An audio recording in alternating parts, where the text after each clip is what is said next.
श्री स्वामी समर्थ.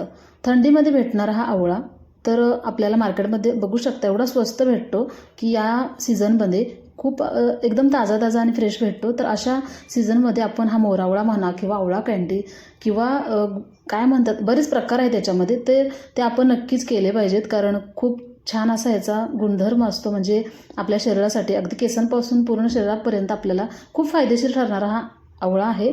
तर याची मी मोरावळा बनवलेली जी रेसिपी आहे ती तुम्हाला थोडक्यात शेअर करणार आहे. तर व्हिडिओ पूर्ण पहा म्हणजे तुमच्या लक्षात येईल. तर अर्धा किलो मोरावळ्या आहेत. तर छान असे हिरवेगार असे स्वच्छ म्हणजे स्वच्छ धुवून घेतले आणि छान मला एकदम फ्रेश भेटले. धुवून घेतले त्यानंतर मी कुकरमध्ये बिना पाण्याचे वाफवून घेणार आहे. खाली कुकरच्या तळाला पाणी ओतायचं 1-2 ग्लास आणि त्याच्यामध्ये कुकरचा डब्बा ठेवून आपल्याला हे आवळे धुवून त्याच्यामध्ये पाणी अजिबात ॲड करायचं नाही, छान असे वाफवून घ्यायचे.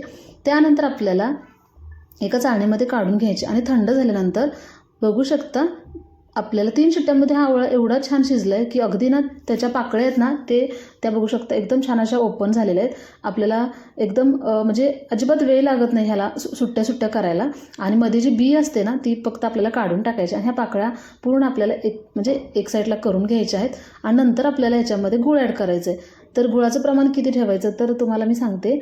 आपला हा मोडा म्हणजे आवळा आहे ना तो अर्धा किलो आहे, तर गूळ आपल्याला पावशेर म्हणजे पाव किलो घालायचा आहे. तर गूळ आहे तो आपल्याला छान असा बारीक करायचा, म्हणजे किसून घ्यायचं किंवा सुरीच्या साहाय्यानं कट करून घ्यायचा, बारीक बारीक कट करायचा. त्यानंतर आपल्याला हा जो आवळा आहे तो गुळामध्ये छान असा शिजवून घ्यायचा आहे. म्हणजे हा आवळा आपल्याला 6 महिने अजिबात म्हणजे काही खराब होत नाही, छान असा टिकला जातो. त्यासाठी एक पॅन ठेवला, पॅनमध्ये आपल्याला सुरुवातीला मोरावळा घालून घ्यायचा. त्यानंतर आपल्याला त्याच्यावरून गूळ ॲड करायचा.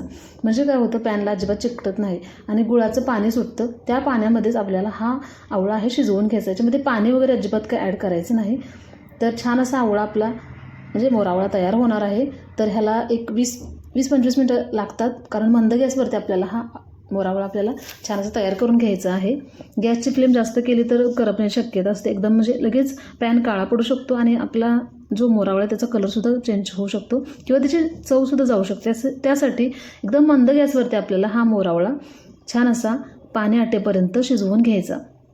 फायनली तुम्ही बघू शकता पूर्ण पाणी आटलेलं आहे आणि आपल्याला बघू शकता चिकट म्हणजे पूर्ण आपल्या पॅनला चिकटायला लागलं. या शेवटच्या स्टेजला आपल्याला गॅस बंद करायचा आणि थंड झाल्यानंतर बघू शकता एकदम छान असं दिसत आहे. थंड झाल्यानंतर आपल्याला हा आवळा एका काचेच्या बरणीमध्ये स्टोअर करून ठेवायचा, म्हणजे हा छान असा टिकला जातो अगदी फ्रीजच्या बाहेरसुद्धा.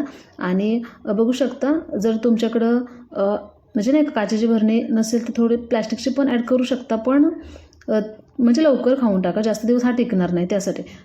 त्यासाठी बघू शकता फायनली मी 2 भरण्या घेतलेल्या आहेत. तर मी दोन्ही भरण्यामध्ये म्हणजे छोट्या होत्या ना माझ्याकडं, त्यामुळे मी दोन्ही भरण्यामध्ये थोडा थोडा ॲड करून ह्या भरण्या दोन्ही माझे फुल भरलेल्या आहेत. तर असा हा परफेक्ट असा अर्धा किलोचा मोरावळा आपला सुंदर असा तयार झालेला आहे. अगदी पाहूनच तोंडाला पाणी सुटेल असा हा अगदी पौष्टिक आहे, गुळापासून बनवलेला पौष्टिक असा आवळा तयार झालेला आहे. तर ही रेसिपी तुम्हाला कशी वाटली नक्कीच कमेंट करून सांगा आणि व्हिडिओ आवडला तर एक लाईक करा. नवीन असाल तर सबस्क्राईब करा. धन्यवाद. भेटूया नेक्स्ट व्हिडिओमध्ये.